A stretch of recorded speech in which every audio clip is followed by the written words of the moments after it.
Amém, irmãos?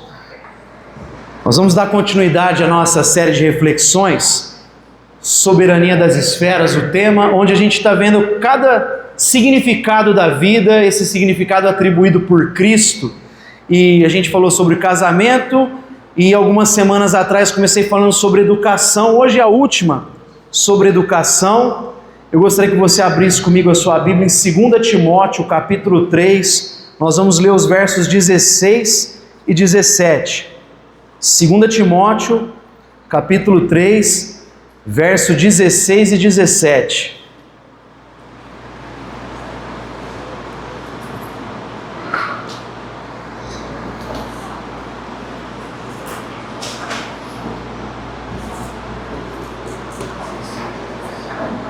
Texto conhecido, diz assim: toda a Escritura é dada pela inspiração de Deus e é proveitosa para a doutrina, para repreender, para corrigir, para instruir em justiça, para que o homem de Deus seja perfeito e perfeitamente instruído para toda boa obra.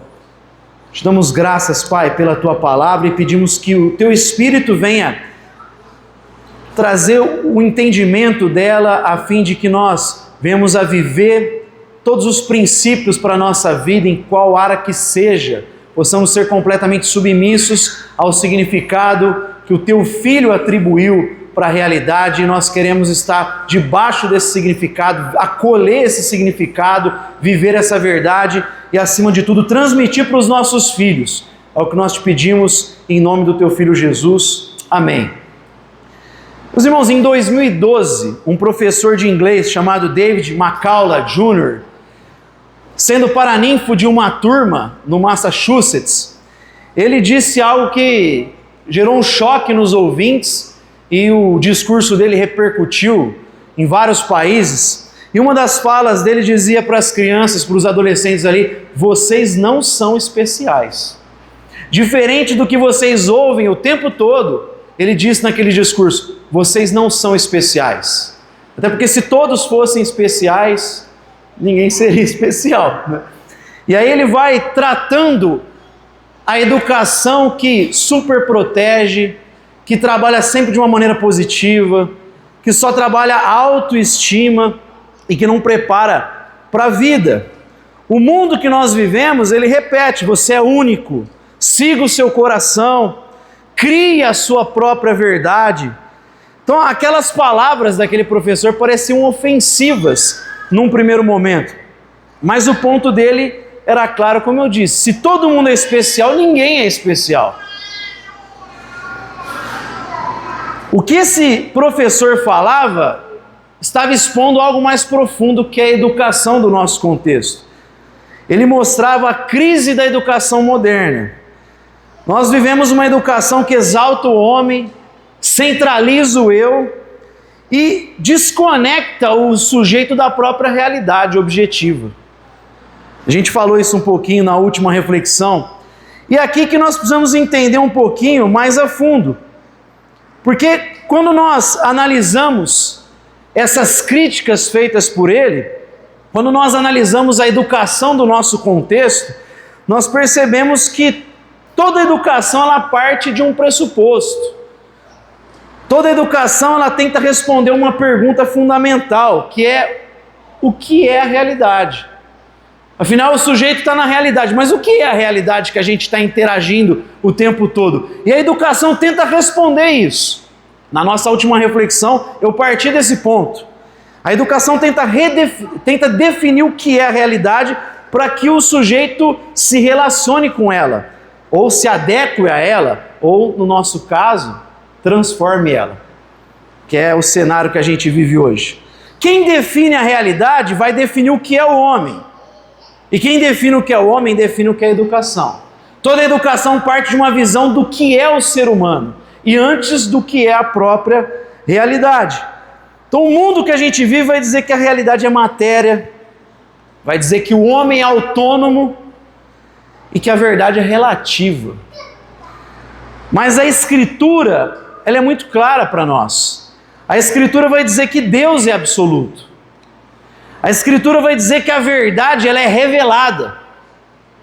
Ela é revelada a nós. E que o homem, na verdade, é formado à luz dessa verdade. Então, a educação moderna, essa crise, ela está dizendo, o homem é autônomo, ele constrói a verdade. Lembra que eu comecei a última reflexão falando do fenômeno dos terriers, sujeitos que se identificam como cachorro, como gato. Porque a verdade não é mais objetiva, é você que coloca na realidade aquilo que está dentro de você. A realidade é como uma tela em branco em onde você projeta o significado nela. Essa é a educação moderna. Mas a Bíblia diz, Deus, Ele é absoluto. A verdade Ele está revelando para nós. A gente se depara com essa verdade. A realidade que Deus criou é objetiva. Até os gregos percebiam isso. Existe uma verdade, existe uma razão em nós que percebe essa verdade. Existe um senso de justiça, existe o certo e errado, e em nós existe moralidade que percebe isso. Paulo diz em Romanos 2, 14 e 15, Deus imprimiu a sua lei no coração do homem, de modo que não existe homem que seja indesculpável. Todo homem não tem como dizer, olha, eu não tinha culpa, eu não percebia, porque Deus imprimiu isso no coração. Aliás, não existe homem desculpável, todos são indesculpáveis. Então a gente percebe aquilo que é certo e errado. Existe beleza, e os nossos afetos percebem o que é belo, e repudiam aquilo que não é belo. Então a gente percebe uma cachoeira e fica radiante diante dela. A gente percebe o sol nascendo no horizonte na praia e fica radiante com aquilo. Mas ninguém acha belo verdadeiramente uma banana com silver tape colada na parede. Isso é uma tentativa da educação moderna de relativizar o que é belo. Está aqui a Juliana para falar, pelo amor de Deus, se alguém acha isso, eu vou fazer uma oração. Nossa professora de arte aqui. Então, se você acha isso belo, no final do culto, deixa a Juliana fazer uma oração por você. Porque como cristãos, a gente treina os filhos para responder de acordo com aquilo que cada coisa merece. O que é belo merece o nosso aplauso, e o que é feio merece o nosso repúdio. A gente não pode relativizar essas coisas, como tentam relativizar e dizer, olha, isso vai do gosto, é da opinião, beleza é relativa, então o funk pode ser apreciado. Não, não pode não, é feio, não segue ordem, não segue absolutamente nada. Então, a crise moderna de educação é essa. Não existe verdade, tudo é relativo, o ser humano é autônomo, ele constrói. Mas a Bíblia diz, Deus é absoluto, a verdade é revelada para nós, pela realidade, principalmente pelas Escrituras, e o homem tem que ser formado à luz dessa verdade. Então, meus irmãos, dá para entender aqui que não existe educação neutra. Não existe educação neutra. Ou a gente educa com base no que Deus trouxe, ou a gente educa com base numa mentira, numa falácia, numa religião idólatra. Não existe educação neutra, nunca existiu e nunca vai existir. Educar é sempre discipular. A questão então assim, é em qual doutrina que você está sendo educado. Não existe neutralidade, você está sendo educado em qual doutrina? Naquela revelada pela Escritura e que nos fornece o significado de cada aspecto da realidade criada pelo Logos, ou a gente está sendo doutrinado numa mentira? E aí eu gostaria de destacar algumas palavras do Novo Testamento que tem a ver com educação.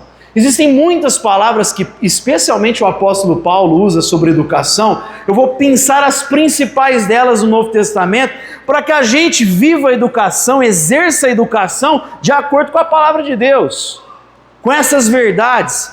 Então a primeira palavra que aparece por diversas vezes é a palavra didáskico, didaquê. Inclusive tem uma carta que quase entrou na palavra no Novo Testamento, didaquê, estudada pelos primeiros cristãos, que são as doutrinas básicas. Didaquê é a verdade que define a realidade. Primeiro ponto que eu gostaria de destacar. É a verdade de Deus que definirá aquilo que é a realidade e como nós nos relacionamos com ela. Essa palavra expressa a ideia de transmissão autorizada de um conteúdo que visa a transformação intelectual e a prática de quem está ouvindo. É de dar quê? Eu transmito de maneira autorizada por Deus a doutrina para que haja transformação do intelecto e da vida do ouvinte.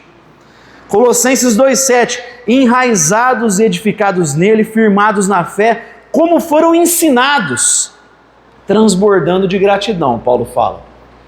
Então Paulo está falando, vocês foram ensinados nisso. Essa verdade que os transforma, que muda o seu intelecto, que muda a sua vida. O que Paulo está ensinando aqui? Paulo não está oferecendo possibilidades para os colossenses. Existem algumas possibilidades de você se relacionar com a realidade. Não, ele já está declarando, existe uma verdade, você se adequa a ela.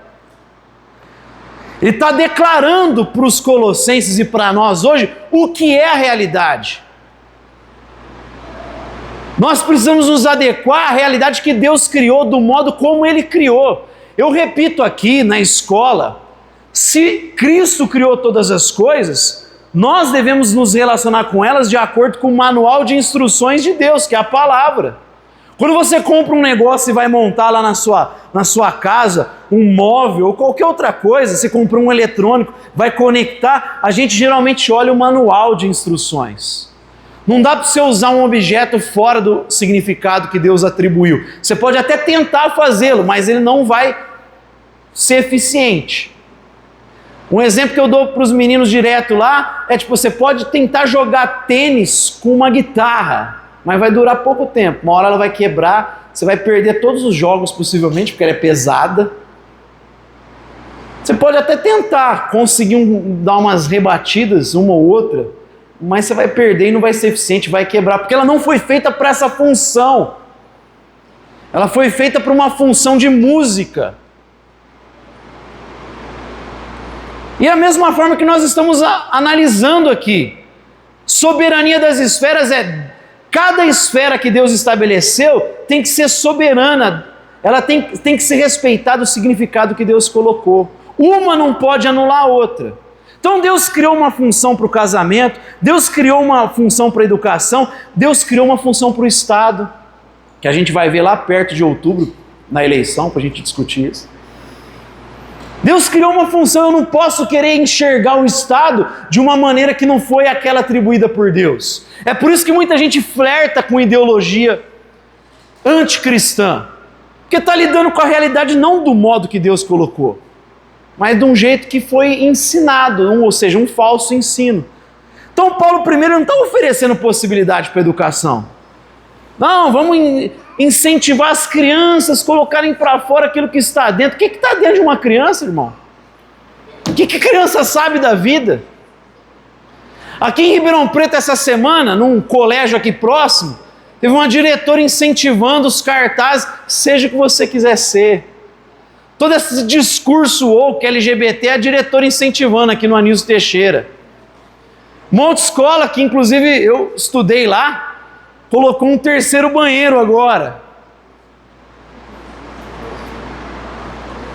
E aí você vai ver os comentários do pessoal, ai que absurdo, o presidente da Câmara indo lá investigar, né, analisando. Como? Primeiro que não é absurdo, porque ele tem que analisar mesmo, é escola pública. Segundo, o que a diretora tem que incentivar esse tipo de discurso que não tem nada de científico? É anti-ciência, porque você pode ver que essa turma que odeia biologia. Odeia. Biologia é um entrave para eles. Eu acho que era muito fácil de resolver o problema. Coloca lá x, y, tchau, filho. Você vai entrar onde biologicamente você foi determinado. Mas esse pessoal é anti. E aí o pessoal nos comentários dizia assim, olha, eles querem arbitrar o que as crianças sentem. É exatamente isso. É exatamente. Educação é ensinar a criança. Não é, ai, coloca para fora aí. Seja você. Que criança sabe da vida? Quem está instruído é o pai, é o professor, que é vivido. E a gente vai ver que insere a criança numa tradição. Mas primeiro Paulo não está dando possibilidade. Ele não oferece, ele está declarando o que é realidade. Por quê? Porque na visão bíblica a verdade não é construída. A verdade é revelada. A gente se adequa à verdade. Não só na escritura, mas a gente percebe a verdade. Você percebe. Se eu falar que a pintura aqui, já desgastada, é branca, Você não vai falar para mim que é cor-de-rosa, que é verde. A gente consegue perceber a realidade, ela é objetiva. Então ela é revelada para nós. A educação, meus irmãos, Paulo está dizendo, começa aqui, ó, Deus fala, o homem escuta. Se você tirar isso, você está destruindo a educação e é onde começam essas construções ideológicas. Sem revelação, toda a educação vai virar projeção humana. Tira isso e vai virar só projeção humana. Então a primeira palavra, didasco, didaquê, ou seja, a verdade é a que define o que é real, ela define a realidade. Mas tem uma segunda palavra que aparece bastante, que é a palavra mantano. O coração também precisa se render à ideia. Então, primeiro está dizendo, existe uma verdade aí que vai mostrar o que é a realidade. Mas num segundo momento, não adianta eu mostrar o que é verdade. O homem precisa submeter a ela. Aqui a palavra tem a ver com o ouvinte. Ela aponta para a necessidade de acolhimento mental e espiritual por parte do aluno, para que ele possa aprender e chegar ao conhecimento da verdade. Ela aparece em Romanos 16, 17, quando Paulo diz, recomendo-lhes, irmãos, que tomem cuidado com aqueles que causam divisões e colocam obstáculos ao ensino que você tem recebido. Afastem-se deles. Vocês acolheram esse ensino. Então, aponta para um outro problema. O homem também não é neutro. A mente não é neutra. O coração não é neutro. Aprender é um ato não apenas intelectual, é um ato moral. Envolve moralidade. Não é só aprender a Bíblia, é se submeter a ela. Não é aprender a verdade, eu me submeto à verdade. Então não é apenas algo aqui, ó. Tem a ver com uma disposição do coração em acatar essa verdade, obedecer. Por isso que não adianta mostrar o que é a verdade. Paulo fala sobre receber a verdade, acolher a verdade. Eu tenho que me curvar à verdade, não apenas entender essa verdade. Jesus diz, bem-aventurados os mansos. É um estado de espírito de domínio, embora essa palavra vai ser apropriada daqui a pouco, uma outra que eu vou utilizar, mas tem a ver com essa disposição do coração. O pobre de espírito, mais eficaz aqui nesse exemplo, que é o cara que não se apega a nada, ele está aberto a Deus, a receber de Deus. Obviamente está falando da graça e da salvação, mas essa disposição do coração. Jesus diz assim, olha, quem não se tornar como uma criança, de modo algum entrará no reino dos céus. E a ideia aqui é que a criança, no sentido de disposição em aprender, a criança quer sempre aprender. Ela está sempre, pai, por quê? Aí o pai fala, por quê? Mas por quê? Mas por quê? Criança é curiosa. Então Jesus falou assim, vocês precisam ter esse coração ensinável, de um eterno aprendiz. O maior obstáculo ao aprendizado, então, segundo a Bíblia, não é nem a ignorância, é a rebeldia. O homem é rebelde no seu coração. Ele não quer aprender. Mais do que o intelecto, o sujeito é ignorante, mais do que isso, ele é um rebelde. Ele se rebelou contra Deus. E é isso que Paulo está enfatizando aqui. Segunda palavra aponta para essa disposição. Mas a Bíblia apresenta uma outra ainda, que é paralâmbano. Aí tem a ver com essa verdade da tradição viva, que a gente insere o aprendiz, a criança. Essa palavra fala de indicar a educação que se faz com base na autoridade de quem transmite oralmente e pelo exemplo. E aí ela é recebida com confiança e assimilada pelo discípulo. 1 Coríntios 11, 23, Paulo fala, porque eu recebi do Senhor o que eu também ensinei. Paulo está inserindo os coríntios numa tradição. Educação tem a ver com isso. Por isso que eu falei, não é dar vazão para o sentimento da criança. De fato, o professor é figura de autoridade. O pai e a mãe são autoridade. A educação moderna quer tirar a autoridade, porque ela confunde a autoridade com autoritarismo. Obviamente tem uma figura de autoridade. Se tirar isso, você arrebenta com a educação. Então aí vamos simplesmente deixar a criança construir a verdade, o conhecimento dela. Isso é besteira. Criança não tem que construir o que é verdadeiro, ela tem que acolher e obedecer o que é verdadeiro. Ela tem um pai e uma mãe que vai inserir ela nessa tradição. O problema da educação moderna é isso, ó. Historicamente, há milênios, o homem percebe a verdade e se adequa a ela. Tomás de Aquino diz que o conhecimento é a adequação do intelecto à realidade. A educação hoje fala, não existe isso, deixa a criança construir. Isso é o Piaget, né? O construtivismo. É o Freire, né, no Brasil, que quer modelar tudo. A gente está inserido nesse contexto. Aí o professor não é mais autoridade, ele é um facilitador. Você imagina ser pai e mãe querer ser um facilitador de seus filhos? Pai e mãe não faz isso não. Pai e mãe fala assim, às vezes ele não sabe nem justificar. Por quê? Porque é assim, filho. Eu sou mais velho, você respeita. Tem pai e mãe que fala assim, né? O dia que você pagar as suas contas, você apita alguma coisa. Por enquanto é assim. Você está debaixo do meu teto, vai ser assim. Ele é autoridade. Ele sabe das coisas, ele é vivido, ele tem experiência. Ele tem cabelo branco. O que um menino de 10 anos vai falar para o pai? Ele fala, menino, baixa a bola e respeite seu pai e sua mãe. E respeite o professor, a professora. É autoridade. Você está inserindo ela nessa tradição. O pai e a mãe têm autoridade, eles foram autorizados por Deus para ser essa figura. O professor tem autoridade dada para ser essa figura. A gente não pode destruir isso. Então a fé cristã não nasce em você, ela chega até você. Ela é transmitida, ela é preservada. Então a destrói com esse mito de autonomia do homem hoje. Você não descobre a verdade, você recebe. E recebe de quem? De Cristo, dos apóstolos e da igreja aqui.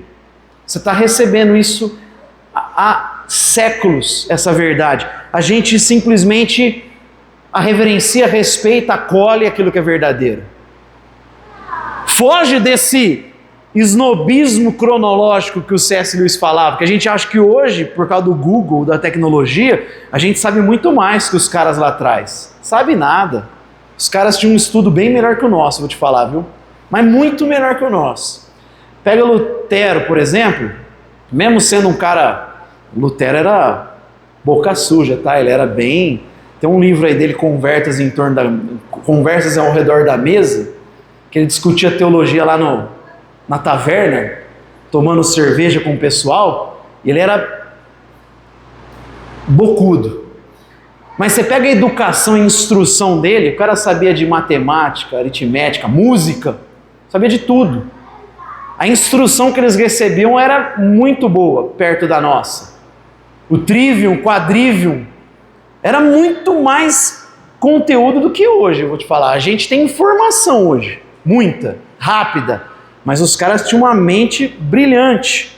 E a gente fica com esses caras não sabiam nada, a gente sabe muito mais que eles, por causa de um problema ou outro. Olha como que a gente sabe, tem gente falando que é cachorro, como que a gente sabe? Olha que geração que sabe bastante, né? Sabe nem quem é.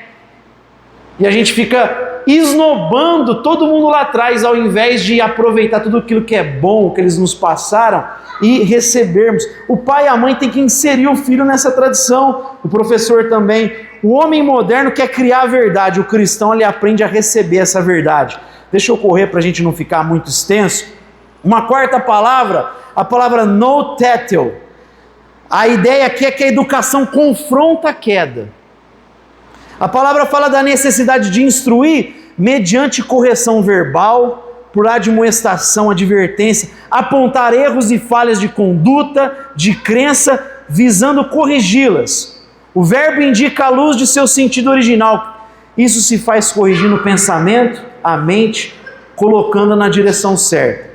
1 Tessalonicenses 5,12, Paulo fala: agora pedimos, irmãos, que tenham consideração para os que se esforçam no trabalho de vocês, que os lideram no Senhor e os admoestam. Então ele usa essa expressão aqui. Tem a ver com confrontar. Se o homem fosse neutro, a educação ia ser muito fácil. Ia ser fácil se o homem fosse neutro. O problema é que ele é caído. Diferente do que Rousseau achava, que o homem nasce bom nada, ele nasce pecador. A criancinha novinha lá, que linda, mas faz uma birra, De onde vem essa birra? Do monstrinho que já vive nela lá. Aquela natureza caída, aquele pecado que ela herdou, o pecado adquirido de Adão, está lá. Natureza caída. Então o homem não é neutro, tem uma natureza caída nele. Por isso, a educação bíblica não apenas informa, ela confronta o pecado. A gente não apresenta informações só. A gente fala, você é um pecador, você precisa de Deus. Ela confronta os nossos erros. Ela entra na mente, desmonta aquilo que é estrutura falsa. Ela denuncia os ídolos, as distorções, as mentiras que a gente internaliza. Então, educar, como o Rodrigo bem lembrou aqui no primeiro, antes de tudo, é desidolatrar o coração. Tirar os ídolos que formam tudo na nossa vida. De tudo aquilo que você deve guardar, guarda o teu coração, porque dele procedem as fontes da vida. A nossa educação como pai é tirar a idolatria do coração. E a gente faz isso confrontando. Filho, peraí. Você está construindo a sua vida em torno de uma mentira. Você está preocupado com que teus coleguinhas vão falar, é isso mesmo? Você está cedendo à pressão do grupo, filho, é isso? Filha, por que você está preocupado com o que os outros estão falando para você?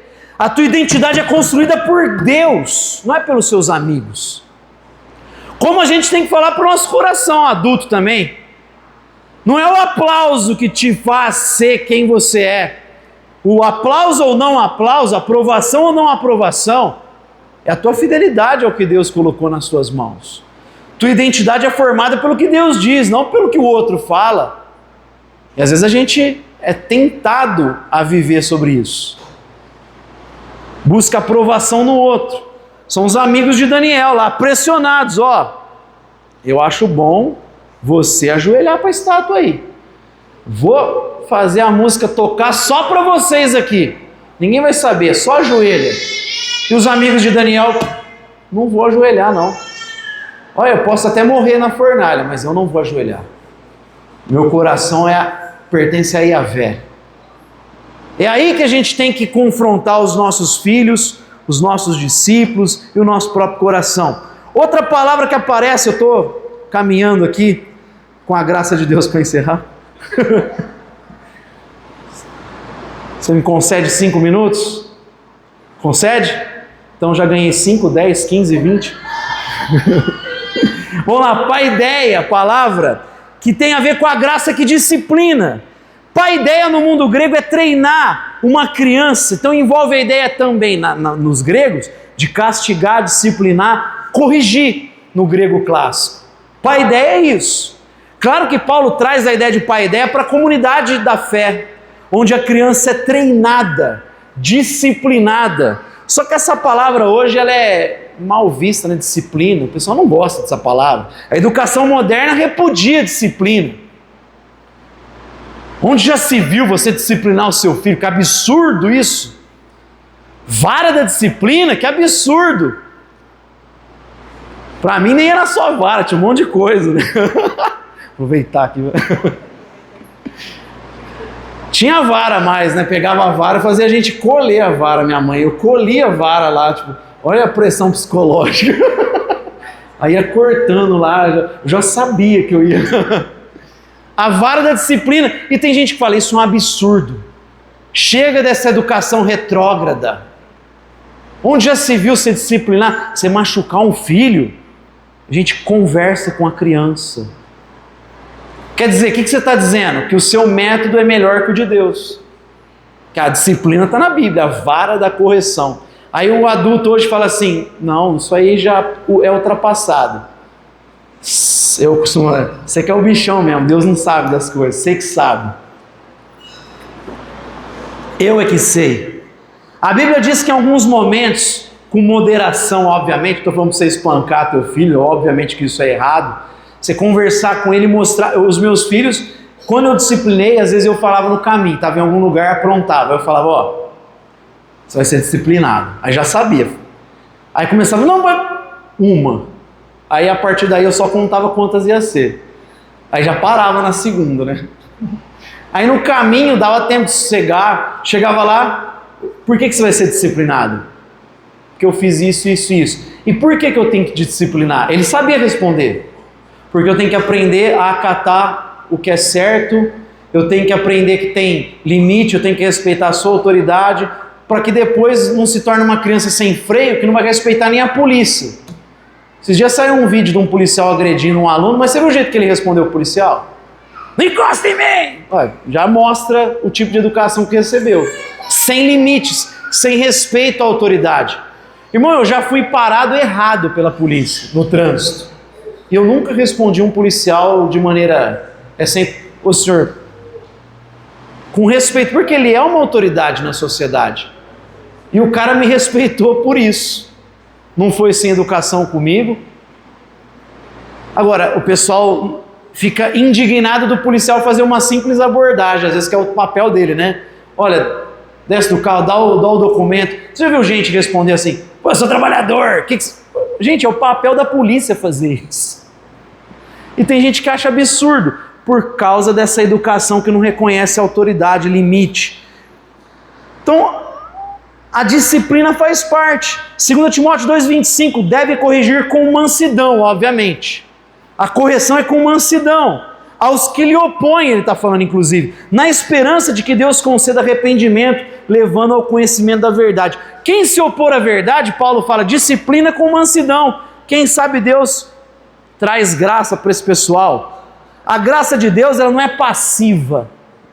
A graça de Deus corrige, ela forma, ela age. O mundo rejeita a disciplina porque o mundo adora conforto. É o que eu falei no início lá do professor. A geração foi criada no conforto, na superproteção. Mas a Bíblia corrige, ela disciplina. Deus disciplina a quem Ele ama, Hebreus vai dizer. A disciplina é a forma prática da graça moldar a nossa vida. Ela vai modelando a gente nessa verdade.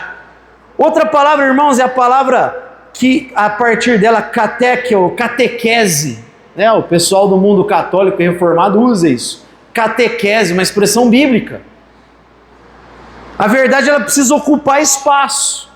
A palavra fala de produzir um som alto, ressoar alguma coisa, instruir primariamente com palavras, oralmente. É a instrução da lei feita pelo judeu com o fim de conhecer a vontade de Deus e provar daquilo que é excelente. Então Paulo vai usar isso em Romanos 2,18. Se você conhece a vontade dele e aprova o que é superior, porque é instruído pela lei. Então o instruído pela lei, ele sabe provar daquilo que é excelente. Ele recebeu essa verdade, ela preencheu espaços na sua vida. Ou seja, não existe essa neutralidade nem na cultura. Porque se a verdade não ecoar, se a gente não transmitir essa verdade, a mentira vai ser ecoada. Se a igreja não ensina, o mundo vai ensinar. Se os pais não ensinam, a TV vai ensinar, a internet vai ensinar. O professor doutrinador vai ensinar. Se ele estiver numa escola ruim. Se a palavra não forma, a narrativa vai formar. Pode ter certeza disso. Você não fica pensando que tem um espaço vácuo lá, vazio. Ah, eu não estou ensinando, mas meu filho não vai assimilar não. Se você não ocupa o coração dele com a verdade, pode ter certeza que a mentira vai ocupar. De alguma forma. A nossa cultura está encharcada de uma narrativa. Se a gente como igreja não preencher, nossos filhos vão ser moldados por essa mentira. A mente que não é catequizada pela verdade vai ser catequizada pela mentira. Meu irmão, penúltima, sofronizo tem a ver com redenção da vida prática. É restaurar o bom senso, moderação, instrução prática e informal da conduta cristã. Aí, Tito 2,4, ele está falando para as mulheres mais velhas. Porque ensinem as mulheres novas a serem prudentes e amarem os seus maridos e amarem os seus filhos. Ele está falando que as mulheres mais velhas aqui devem trazer bom senso para as mais novas. E ensinar as mais novas para que elas tenham moderação, para que elas tenham bom senso. para que elas reorganizem a vida delas. O que tem a ver? Tem a ver com restaurar afeto, restaurar desejo, colocar aquilo que é prioridade. O Evangelho ele não está só, ele está moldando o nosso afeto. Ele está moldando não só a mente, mas o afeto, os nossos desejos. Mulheres mais velhas, ensinem as mais novas a moldar os afetos delas, os desejos delas. Agora, isso é aplicado para os homens, para todo mundo. Agostinho falava do ordo amores, ordenação dos amores. Deus em primeiro lugar, e a partir disso tudo vai orbitar em torno dele. As minhas prioridades, os meus desejos. A educação faz isso, ela reordena. É a santificação de Deus colocando a vida de volta no eixo. É isso que tem a ver. E a última palavra, upoteme, que é a verdade que estrutura o mundo. E aí a ideia de propor uma doutrina, a exposição doutrinária da igreja. Paulo escreve para o seu discípulo Timóteo, no capítulo 4, verso 6, propondo essas coisas, expondo a doutrina aos irmãos, será bom ministro de Jesus Cristo, criado com as palavras da fé e da boa doutrina que tem seguido. A fé cristã não pode ser fragmentada. Isso aqui eu canso de falar que tem a ver com cosmovisão de mundo. Deus, ele fala sobre o homem, sobre a família, sobre o mundo, tem uma visão da história, não tem uma parte que Deus não fale, Deus fala sobre tudo. Cristo Jesus, ele tem algo a dizer sobre a vida na sua totalidade. Quando Paulo emprega essa palavra, tem a ver, essa verdade estrutura o mundo. Na educação cristã, a gente fala, a história é a história providencial de Deus. Deus, ele dirige a história. A história não é luta de classes, Deus dirige. Por que existe matemática? Porque os números infinitos apontam para Deus. Existe uma ordem no mundo. Quem colocou essa ordem? Os próprios números apontam para algo além deles. A gente integra tudo em Jesus. Não é uma diversidade sem conexão. Tudo é integrado em Jesus. E a gente, como pai, como professores, como discipuladores, tem que falar isso. Não existe uma área da vida que Cristo não reivindique, que pertence a Ele. Para concluir, meus irmãos, então, a educação cristã, submissão à verdade, transformação da mente caída, transmissão fiel da fé, disciplina que vai moldar o caráter, proclamação que ocupa a cultura e formação integral do homem diante de Deus.